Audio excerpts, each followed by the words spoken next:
ओम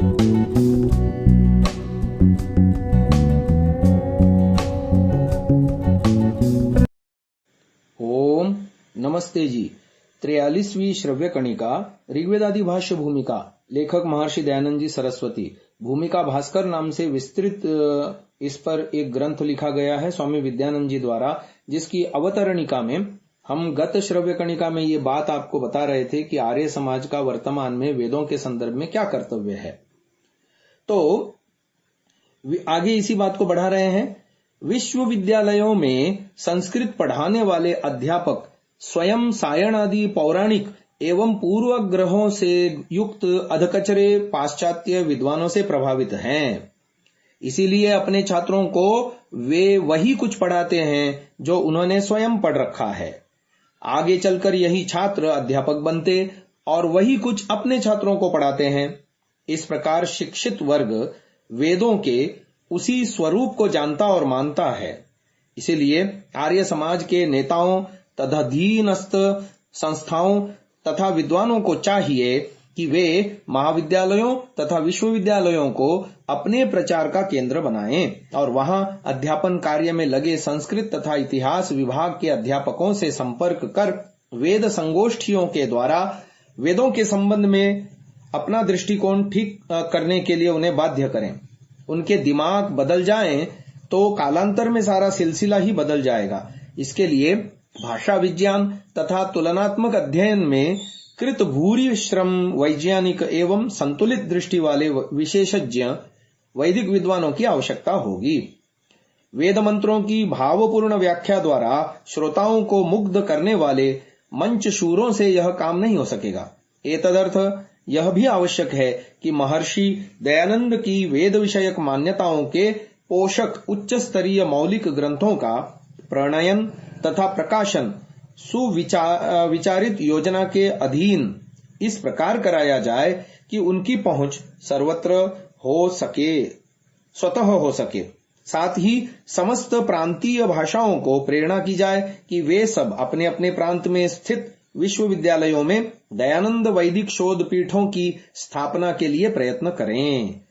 विदेशों में वेदों का प्रचार व प्रसार करने के लिए आवश्यक है कि वेदों के प्रकांड विद्वानों को इंग्लिश, जर्मन, फ्रेंच, रशियन, चीनी, जापानी आदि विदेशीय भाषाओं का प्रशिक्षण दिया जाए और जब वे तत्त भाषा में बोलने और लिखने में समर्थ हो जाएं तो उन्हें स्थायी रूप से उन देशों में नियुक्त कर दिया जाए। समाज और राष्ट्र की अनेक समस्याएं हैं, उनका समाधान करने में भी अनेक संगठन व संस्थाएं प्रवृत्त हैं। ऐसे सार्वजनिक हित के कार्यों में सहयोग देना प्रत्येक नागरिक का कर्तव्य है, किंतु एक काम ऐसा है जिसे आर्य समाज के सिवा अन्य किसी ने न किया है और न करना है, और वह है प्राचीन ऋषियों की अनुसारिणी ऋषि दयानंद की मान्यताओं के अनुसार वेद का प्रचार एवं प्रसार। जिस काम को करने वाला दूसरा कोई नहीं, आर्य समाज की सारी शक्ति उसी काम में लगनी चाहिए। महर्षि दयानंद ने वेदों की पुनः प्रतिष्ठा के लिए और वेद के विषय में प्रचलित विविध मिथ्या मतों का उन्मूलन करने के लिए वेद भाष्य रचने का उपक्रम किया।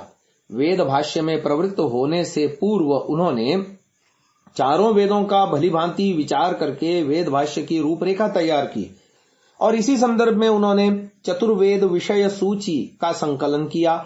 इस प्रकार चारों वेदों के भाष्य की रूपरेखा तैयार करके वे वेद भाष्य में प्रवृत्त हुए, परंतु हमारे दुर्भाग्य से वे अपने जीवन में यजुर्वेद का संपूर्ण तथा ऋग्वेद के सप्तम मंडल के 61वें सूक्त के दूसरे मंत्र तक ही भाष्य कर सके। वेद भाष्य आरंभ करने से पहले स्वामी जी ने भूमिका रूप में ऋग्वेदादि भाष्य भूमिका की रचना की। इस महत्वपूर्ण ग्रंथ में वेद संबंधी विविध विषयों का प्रतिपादन करते हुए उन्होंने जो कुछ लिखा है वह निदर्शन मात्र है, किसी विषय का पूर्ण विवेचन नहीं। सूत्रात्मक न होने पर भी उसमें प्रायः सर्वत्र विशदीकरण एवं स्पष्टीकरण तथा मुद्रण आदि दोषों से उत्पन्न अशुद्धियों का संशोधन अपेक्षित है। महर्षि दयानंद जी की वसीयत के अनुसार यह दायित्व परोपकारिणी सभा का था, किंतु 100 वर्ष बीत जाने पर भी उसने इस ओर तनिक भी ध्यान नहीं दिया। सन 1983 में अजमेर में महर्षि दयानंद निर्वाण शताब्दी महोत्सव मनाने का निश्चय हुआ। मैंने, अर्थात स्वामी विद्यानंद जी का ये लेख है, स्वामी विद्यानंद जी कह रहे हैं, मैंने सन 1980 में परोपकारिणी सभा को सुझाव दिया था कि महर्षि ने अपनी वसीयत में जो काम सभा को सौंपा था, आगामी 3 वर्षों में उसे करने का प्रयत्न किया जाए, किंतु सभा की रुचि प्रदर्शन में थी, इसलिए उसने अपनी सारी शक्ति शताब्दी के नाम पर एक विशाल मेले का आयोजन करने में लगा दी। यह स्वयं महर्षि की भावना के विपरीत था। उन्होंने बहुत पहले सत्यार्थ प्रकाश में लिखा था कि उत्सव आदि के नाम से मेला करने में हमें श्रेष्ठ गुण मालूम नहीं देता। इसमें धन अत्यंत खर्च होता है और मनुष्य की बुद्धि बहिर्मुख हो जाती है। आज यही सब कुछ हो रहा है। इसलिए मेले में मेरी रुचि नहीं थी। मेरी आस्था ऋषि तर्पण में थी। तृप्यंती येन तत्तर्पणम। दयानंद के लिए वेद से बढ़कर कुछ नहीं था। इसी भावना से मैंने ऋग्वेद आदि भाष्य भूमिका पर कार्य करने का निश्चय किया और उसी दिन से सर्वात्मना इसमें जुट गया। भूमिका भास्कर मेरे 3 वर्ष के दीर्घ काल नैरंतर्य सत्कार आसेवित अभ्यास का परिणाम है। वस्तुतः आर्य समाज के संगठन के अंतर्गत किसी भी स्तर पर वेदों के संबंध में ऋषि की भावना के अनुरूप कार्य नहीं हुआ। जो कुछ हुआ है वह ऋषि भक्त कुछ व्यक्तियों के द्वारा हुआ है। यह सब देखकर ही मैंने इस दुरूह कार्य को करने का संकल्प किया। भगवत पाद दयानंद के जैसे वेद के दृष्टा मंता प्रवक्ता की रचना पर कुछ लिखना मेरे जैसे अल्पमति का दुस्साहस ही माना जाएगा। पिपीलिका द्वारा माउंट एवरेस्ट पर पहुंचने की कल्पना के समान। मछली सागर की लहरों में उछल कूद मचाकर आनंद लाभ कर सकती है, उसकी गहराई की ठाह पाना उसके सामर्थ्य से बाहर है। इस ग्रंथ के संदर्भ में भी मेरी यही स्थिति है। भूमिका भास्कर में महर्षि दयानंद के कथन का विशदीकरण एवं स्पष्टीकरण करते हुए अतिरिक्त युक्तियों तथा प्रमाणों से यथासंभव उनकी वेद विषयक मान्यताओं की पुष्टि करने का प्रयास किया गया है। यह संभव है कि ऋग्वेद आदि भाष्य भूमिका के इस भाष्य में कुछ विषयों पर अत्यल्प लिखा गया हो और कुछ विषय अस्पष्ट भी रह गए हों। यह भी हो सकता है कि अनजाने में कहीं कुछ अन्यथा भी लिखा गया हो। मानुष दोष, स्वभाव दोष, स्मृति दोष आदि के कारण अल्पबुद्धि मनुष्य की कृति में दोष एवं अनेक प्रकार की त्रुटियां अवश्यम भावी हैं। यह ग्रंथ भी इस दृष्टि से अपवाद नहीं होगा। गच्छतः स्खलनम क्वापि भवत्येव प्रमादतः हसन्ति दुर्जनास्तत्र समादधति सज्जनाः। आकाश अनंत है, उसका पार तो गरुड़ भी नहीं पा सकता, फिर भी पतंति खम यात्म समम पतत्रिणः।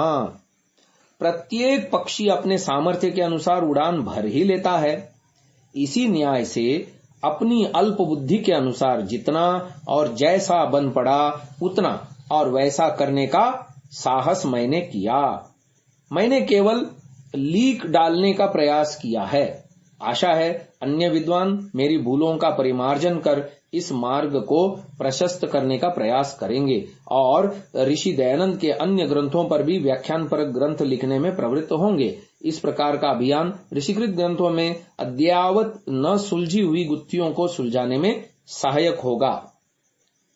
तो इस ग्रंथ के विषय में ये अवतरणिका हमने पढ़ी जो भूमिका भास्कर पुस्तक के लेखन में स्वामी विद्यानंद जी ने लिखी है।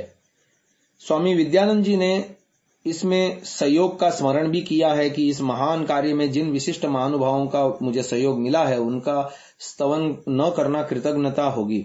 प्रस्तुत ग्रंथ को इस रूप में संपन्न होना उसी सहयोग का परिणाम है। प्रत्यक्ष सहयोग प्रदान करने वाले विद्वत जनों के अतिरिक्त ज्ञात अज्ञात कितने ही विद्वान हैं जिनके ग्रंथों से सहायता ली गई है, उन सभी का हृदय से कृतज्ञ हूँ।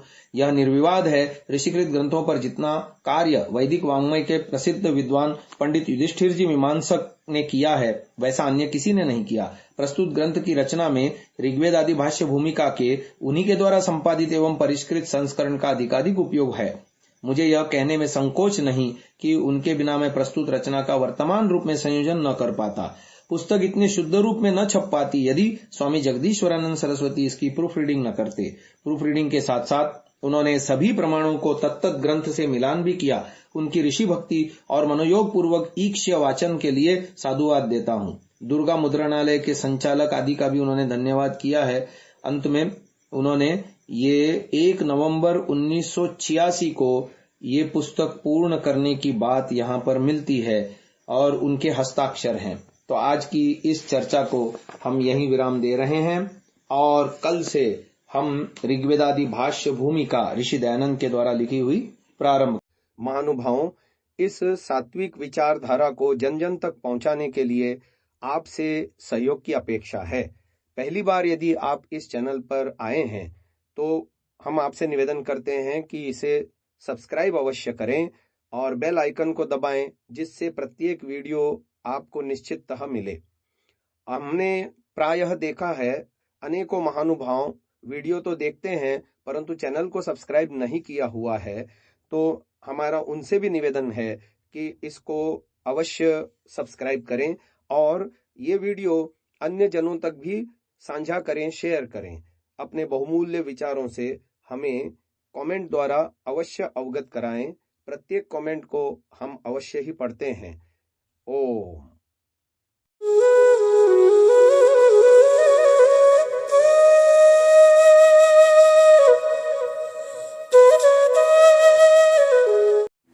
Download Sansa app, Rvirdal app, visit sansa.org, rvirdal.in।